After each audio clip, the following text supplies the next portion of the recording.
태풍 차바로 비닐하우스 피해가 60억, 수산장식이 30억, 또 농경지 위실 등 피해 집중되고 있는데 도민 여러분께 위로 말씀드리고 또 피해 복구를 위해서 애쓰시는 우리 원희룡 지사님 또 공무원 여러분 노고에 감사드립니다. 취임 이후에 난개발에 대해 강력한 제동을 걸고 또 탄소 없는 섬의 비전을 제시해서 이렇게 밀고 가시는 모습이 지도자의 철학이 얼마나 중요한가 하는 것을 원지사께서 보여주고 계시다고 봅니다. 특히 집값 안정과 저소득층 주거 안정을 위해서 순후름 주택 등 공공주거정책, 공공성을 강화하는 정책 방향을 잡으신 것은 이것은 앞으로 국가가 가야 할 방향이다 이렇게 생각합니다. 또 하나 인사 말씀 8페이지에 보니까 우리 지사께서 강정마을 구상금 청구 철회 얘기를 하셨는데요. 강정 주민의 아픔과 갈등의 치유 그리고 도민 통합을 위해서 국회 차원에서 해군의 구상금 청구 철회 요구를 건의드립니다. 이렇게 하셨어요. 제가 조정식 위원장께 말씀을 좀 드립니다. 제주도민의 대표시고 또 제주도정의 행정의 수장인 원희룡 지사의 요청을 존중해서 국토위원회가 이번 국감에서 이 지사의 요청대로 해군에 대한 구상금 청구 철회 요구를 국토위원회 권고안으로 만들어 주실 것을 요청드립니다. 3당 간사 간에 협의를 해 주십사 하는 부탁을 드립니다. 네, 알겠습니다. 간사들과 협의해서 논의를 해보도록 해보겠습니다. 네. 그리고 원지사께서 지난 2월 달에 제주형 주거복지 세부 시행 계획을 발표하셨어요. 이른바 순후름 주택 공급 추진 계획입니다. 예를 들면 젊은층 대학 재학생이라든지 결혼 5년 이내 이런 무주택자들에게 디딤돌 주택이다 그래가지고 12평짜리를 보증금 4천만 원에 보증금은 얼마입니까? 임대료는 뭐 싼 임대료 있죠.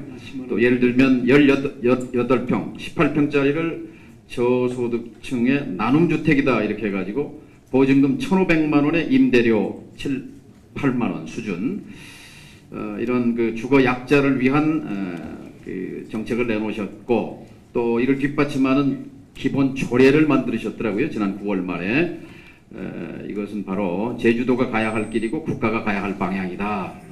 이런 점에서 말씀을 드립니다. 이 순후름 주택 유형 중에 또 이런 것도 있어요. 도유지, 리유지 여기는 동네에서 갖고 있는 땅이 있는 모양이죠. 예.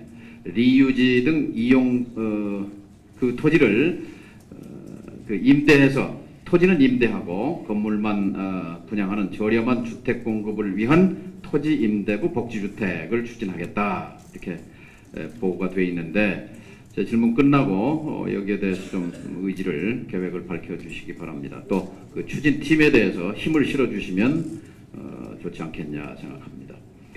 JDC가 제주시 아라동 첨단 과기단지에 올해 분양한 꿈의 그린 아파트가 평당 869만 원에 분양을 해서 30평짜리를 2억 6천만 원에 분양했는데 바가지를 씌운 것 같아요. 무슨 얘기냐면 이따가 좀 비교를 하겠습니다. 땅을 제주도민 개인 소유 땅을 7만 원에 사가지고 30만 원의 택지를 조성해서 민간 아파트 사업자에게 110만 원에 팔고 JDC가 땅 장사를 한 거예요. 그리고 이 사업평을 사들이셨는데 민간에 택지 조성을 할 경우에 민간에 파는 대신 이런 방향으로 가시면 어떤가. 저 지금 화면을 띄워놨는데요. 저 왼쪽에 보이는 제가 가본 아파트 단지 가운데는 가장 쾌적하고 편리한 최고급 아파트입니다. 저기 평당 건축가가 550만 원입니다. 아까 꿈에 그린 아파트 건축가가 706만 원입니다. 어떻게 제주도에서 제주시 아라동에 건설하는 아파트 건축비가 760만 원인가 하는 말씀을 드리고 원희룡 마무리하겠습니다. 네. 원희룡 지사께서는 그 과거에 야당 하실 때도 아파트 분양 원가를 투명하게 공개해야 된다 이런 주장을 해오셨는데 이 제주도에서 앞으로 아파트 분양 원가에 대한 어떤 생각을 갖고 계신지. 저 지금 강남구 세곡동에 있는 강남구에 있는 아파트입니다. 30평짜리가 2억 9천입니다. 그리고 제주시 아라동에 있는 꿈의 그린 아파트는 30평짜리가 2억 6천만 원입니다. 강남구 세곡동에 건축비 550만 원, 제주시 아라동에 건축비 760만 원. 이거는 분명히 문제가 있고 제주시 아라동에 입주한 420세대는 바가지를 썼다. 저는 그렇게 생각합니다. 어떻게 생각하십니까? 네. 우리 그 제주에서 이제 임대형과 이제 결국 분양형이 있을 텐데요. 임대형에 대해서는 저희들이 가급적 그 최대로 그 공급을 하고 또 거기 보증금이라든가 월세 부분에 대해서도 저희들이 따로 재원을 마련해서 이 부분들을 사실상 부담 없이 들어갈 수 있도록 지원을 할 생각입니다. 이제 그런데도 대부분 이제 분양 욕구가 강하기 때문에 어떻게 분양 주택을 공급해 줄 건가도 저희들이 그 배려를 해야 된다고 생각하는데요. 말씀하신 것처럼 공공이 짓거나 또는 공공이 상당 부분 참여해서 짓는 아파트 같은 경우에는 원가를 공개할 뿐만 아니라 거기에 따른 어떤 폭리 거품을 최대한 낮춰서 우리 전국적으로도 이런 아파트를 저렴하게 짓기 위한 사회적인 기업들도 꽤 있더라고요. 이런 부분들하고 저희들이 아예 MOU를 맺어가지고 제주도에서 이 적정 가격에 이 아파트를 합리적인 가격으로 짓는 그런 모범 사례를 만들기 위해서 현재 사업 계획을 잡고 있는 중입니다. 보전 근거를 마련하고 또 중산간 지역의 보호를 위해서 지구 단위 계획을 제안하는 이런 조치를 한 것은 제주를 사랑하는 우리 대한민국 국민 모두가 다 좋아할 정책이라고 생각하고, 그런데 어쨌든 우리 원지사께서 당은 다르지만 제주도민께서 좋은 지사를 가졌다 이렇게 생각합니다. 근데 이제 이 문제가 그런데 제주도 도민 내에는 찬반 갈등이 있을 것 같아요. 그래서 그 갈등 관리를 어떻게 하고 계신지 그 문제에 대해 듣고 싶고요. 여기 제주시장 혹시 나와 계십니까? 시장은 안 나오셨습니까? 김현민 문화협력국장 계십니까? 오창수 감사위원장님 계십니까? 예.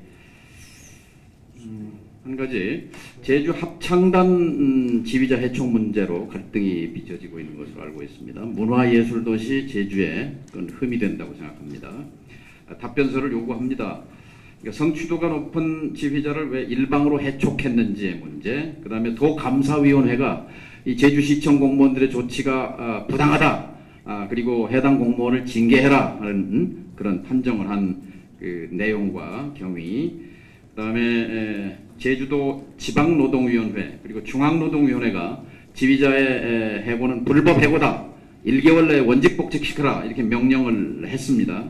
그 명령서의 내용. 그 다음에 복직은 그래서 했는데 이 지휘자를 골방에 가둬놓고 연구위원회라는 이름으로 지휘봉을 뺏어버렸어요. 왜 국가기관의 명령을 불복했는가?